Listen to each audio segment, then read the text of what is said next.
तमेव माता च पिता तमेव बन्धुश्च सखा तमेव विद्या द्रविणे तमेव सर्वं मम देव ओम नमो भगवते वासुदेवाय नमः। जय मां कमल कल्याणी की जय। ओम नमो श्री कृष्णदेव पायन जी व्यास भगवान की जय। ओम नमो श्री सुखदेव जी महाराज की जय। देवताओं का ब्रह्मा जी के पास जाना और ब्रहाकर्त भगवान की स्तुति। श्री सुखदेव जी कहते हैं, परीक्षित, भगवान की यह गजेंद्र मोक्ष की पवित्र लीला समस्त पापों का नाश करने वाली है। इसे मैंने तुम्हें सुना दिया।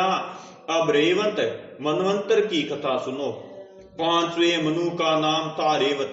ये चौथे मनु तामस के सगे भाई थे।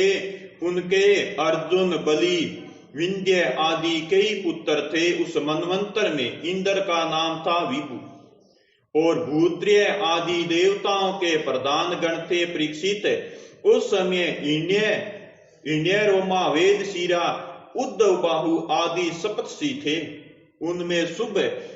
उनमें सुबर ऋषि की पत्नी का नाम था विकुंठा। उन्हीं के गर्भ से बैकुंठ नाम के श्रेष्ठ देवताओं के साथ अपने अंश से स्वयं भगवान ने बैकुंठ नामक अवतार धारण किया। उन्हीं ने लक्ष्मी देवी की प्रार्थना से उनको प्रसन्न करने के लिए बैकुंठ धाम की रचना की थी।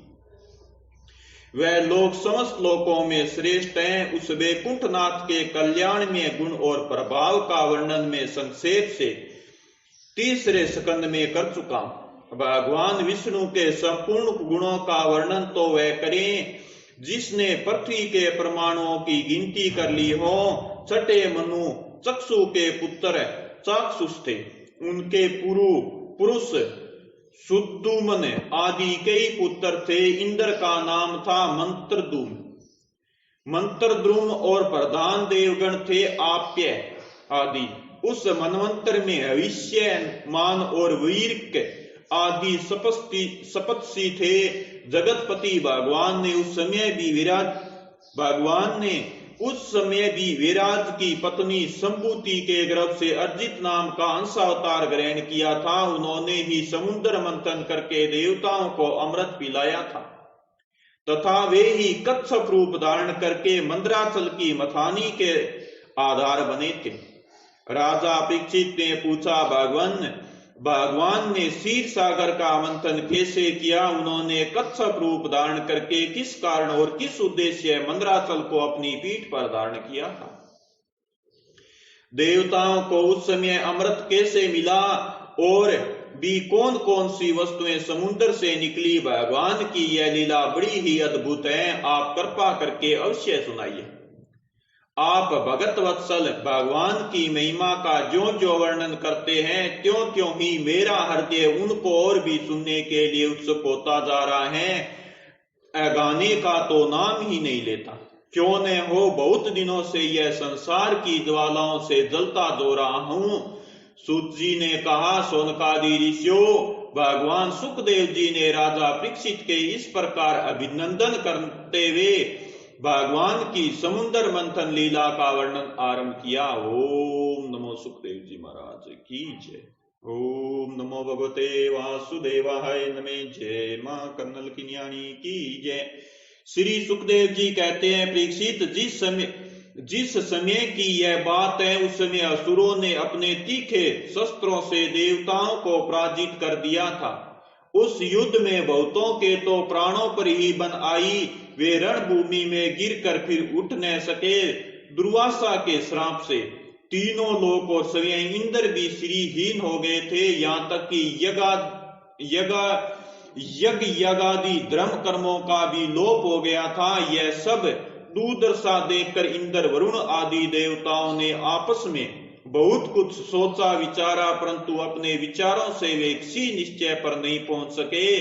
तब वे सब के सब सुमेरु के शिखर पर स्थित ब्रह्मा जी की सभा में गए और वहां उन लोगों ने बड़ी नम्रता से ब्रह्मा जी की सेवा में अपनी परिस्थिति का विस्तृत वर्णन उपस्थित किया। ब्रह्मा जी ने स्वयं देखा कि इंद्र वायु देवता श्रीहीन एवं शक्तिहीन हो गए हैं। लोगों की परिस्थिति बड़ी विकट संकटग्रस्त हो गई है और असुर इसके विपरीत फल फूल रहे हैं। समर्थ ब्रह्मा जी ने अपना मन एकाग्र करके परम पुरुष भगवान का स्मरण किया। फिर थोड़ी देर रुककर प्रफुल्लित मुख से देवताओं को संबोधित करते हुए कहा, देवताओं में शंकर जी, तुम लोग तथा असुर दैत्य मनुष्य पशु पक्षी वृक्ष और स्वेदज आदि समस्त प्राणी जिनके विराट रूप के एक अत्यंत सवलप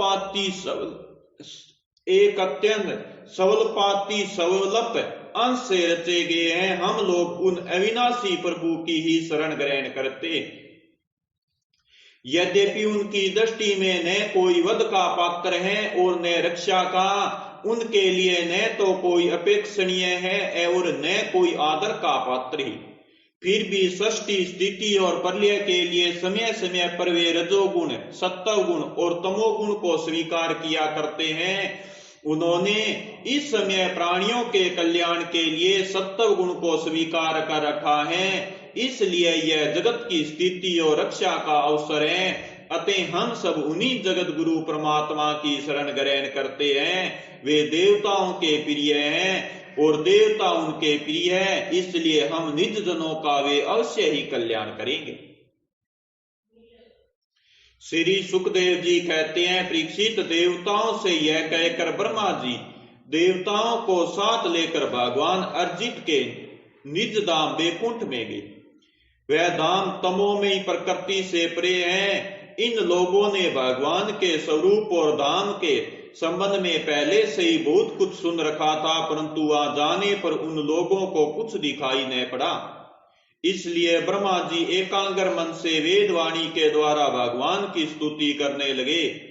ब्रह्मा जी बोले, भगवान आप निर्विकार सत्य अनंत आदि पुरुष सबके हृदय में अंतर्यामी रूप से विराजमान हैं, अखंड एवं अतकय हैं। मन जहां जहां जाता है वहां वहां आप पहले से विद्यमान रहते हैं। वाणी आपका निरूपण नहीं कर सकती। आप समस्त देवताओं के आराधनीय एवं समय प्रकाश हैं। हम सब आपके चरणों में नमस्कार करते हैं। आप प्राण मन बुद्धि और अहंकार के ज्ञाता हैं। इंद्रियां और उनके विषय दोनों ही आपके द्वारा प्रकाशित होते हैं।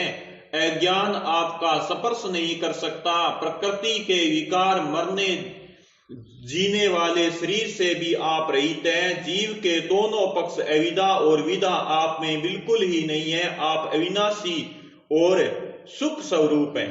सत्य युग त्रेता और द्वापर में तो आप प्रकट रूप से विराजमान रहते हैं।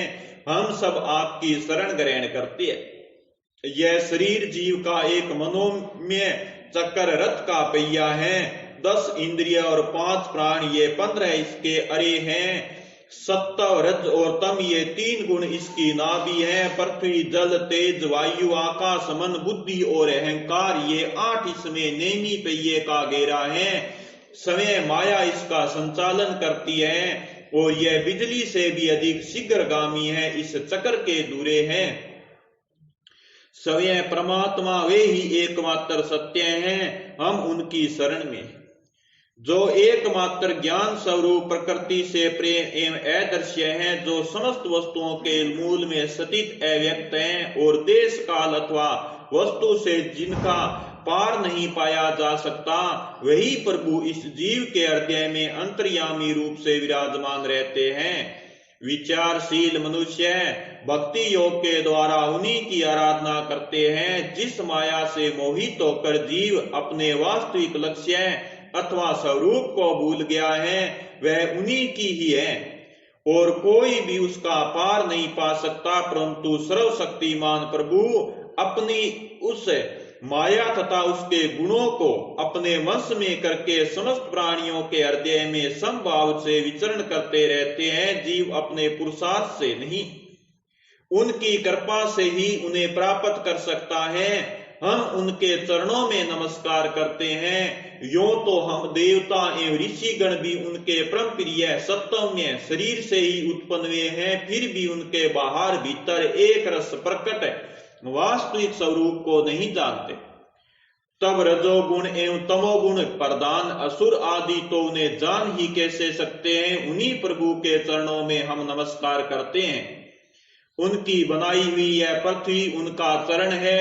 इसी पृथ्वी पर जरायुध, अंडज, स्वेदज और उद्भिज ये 4 प्रकार के प्राणी रहते हैं। वे परम स्वतंत्र परम ऐश्वर्यशाली पुरुषोत्तम परब्रह्म हम पर प्रसन्न हो।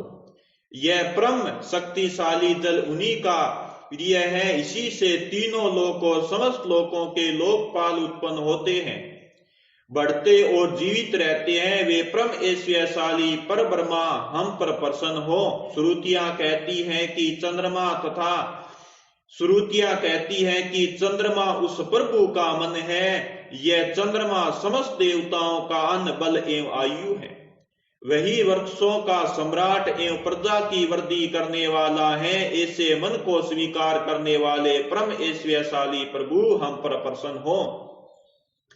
अग्नि प्रभु का मुख है। उसकी उत्पत्ति ही इसलिए हुई है कि वेद के यज्ञ यज्ञादि कर्म कांड पूर्ण रूप से संपन्न हो सके। यह अग्नि ही शरीर के भीतर जठराग्नि रूप से और समुद्र के भीतर बड़वानल के रूप से रहकर उनमें रहने वाले अन्न जल आदि धातुओं का पाचन करता रहता है और समस्त द्रव्यों की उत्पत्ति भी उसी से भी है। ऐसे परम ऐश्वर्यशाली भगवान हम पर प्रसन्न हो, जिनके द्वारा जीव देवयान मार्ग से ब्रह्मलोक को प्राप्त होता है, जो वेदों की साक्षात मूर्ति और भगवान के ध्यान करने योग्य धाम है, जो पुण्य लोक स्वरूप होने के कारण मुक्ति के द्वार एवं अमृतमय और काल रूप होने के कारण मृत्यु भी है। ऐसे सूर्य जिनके नेत्र है, वे परम ऐश्वर्यशाली भगवान हम पर प्रसन्न हो। प्रभु के प्राण से चराचर का प्राण तथा उन्हें मानसिक, शारीरिक और इंद्रिय संबंधी बल देने वाला वायु प्रकट हुआ है। वह चक्रवर्ती सम्राट हैं, जो इंद्रियों के अधिष्ठात्र देवता हम सब उसके अनुचर हैं। ऐसे परम ऐश्वर्यशाली भगवान हम पर प्रसन्न हो, जिनके कानों से दिशाएं, हृदय से इंद्रिय गोलक और नाभि से वे आकाश उत्पन्न हुआ है, जो 5 प्राण, अपान, उदान, समान और व्यान, 10 इंद्रिय, मन, 5 असु, नाग, कुम, कर्कल, देवदत्त और धनंजय एवं शरीर का आश्रय वे परम ऐश्वर्यशाली भगवान हम पर प्रसन्न हो। जिनके बल से इंद्र, प्रसन्नता से समस्त देवगण, क्रोध से शंकर, बुद्धि से ब्रह्मा, इंद्रियों से वेद और ऋषि तथा लिंग से प्रजापति उत्पन्न हुए हैं, वे परम ऐश्वर्यशाली भगवान हम पर प्रसन्न हो। जिनके वृक्ष सतल से लक्ष्मी, छाया से पितरगण, सतन से ध्रुव, पीठ से अध्रुव, सिर से आकाश और विहार से अप्सराएं प्रकट हुई है, वे परम ऐश्वर्यशाली भगवान हम पर प्रसन्न हो। जिनके मुख से ब्राह्मण और अत्यंत रहस्यमय वेद, भुजाओं से क्षत्रिय और बल जंघाओं से वैश्य और उनकी वृत्ति, व्यापार, कुशलता तथा चरणों से वेद ब्राहा शूद्र और उनकी सेवा आदि वृत्ति प्रकट हुई है, वे परम ऐश्वर्यशाली भगवान हम पर प्रसन्न हो। जिनके अधर से लोभ और ओष्ठ से प्रीति, नासिका से कांति, स्पर्श से पशुओं का प्रिय काम, भौहों से यम और नेत्र के रोमों से काल की उत्पत्ति हुई है, वे परम ऐश्वर्यशाली भगवान हम पर प्रसन्न हो। पंचभूत, काल, क्रम, सत्वादी गुण और जो कुछ विवेकी पुरुषों के द्वारा बाधित किए जाने योग्य, निवर्चनीय या अनिवर्चनीय विशेष पदार्थ हैं, वे सब के सब भगवान की योग माया से ही बने हैं, ऐसा शास्त्र कहते हैं। वे परम ऐश्वर्यशाली भगवान हम पर प्रसन्न हो, जो माया निर्मित गुणों में दर्शन आदि वृत्तियों के द्वारा आसक्त नहीं होते, जो वायु के समान सदा सर्वदा असंग रहते हैं, जिनमें समस्त शक्तियां शांत हो गई हैं, उन अपने आत्मानंद के लाभ से परिपूर्ण आत्म स्वरूप भगवान को हमारे नमस्कार हैं। प्रभु हम आपके शरणागत हैं और चाहते हैं कि मंद मंद मुस्कान से युक्त आपका मुख कमल अपने इन्हीं नेत्रों से देखें। आप कृपा करके हमें उसका दर्शन कराइए प्रभु। आप समय समय पर समय ही अपनी इच्छा से अनेकों रूप धारण करते हैं और जो काम हमारे लिए अत्यंत कठिन होता है उसे आप सहज में ही कर देते हैं।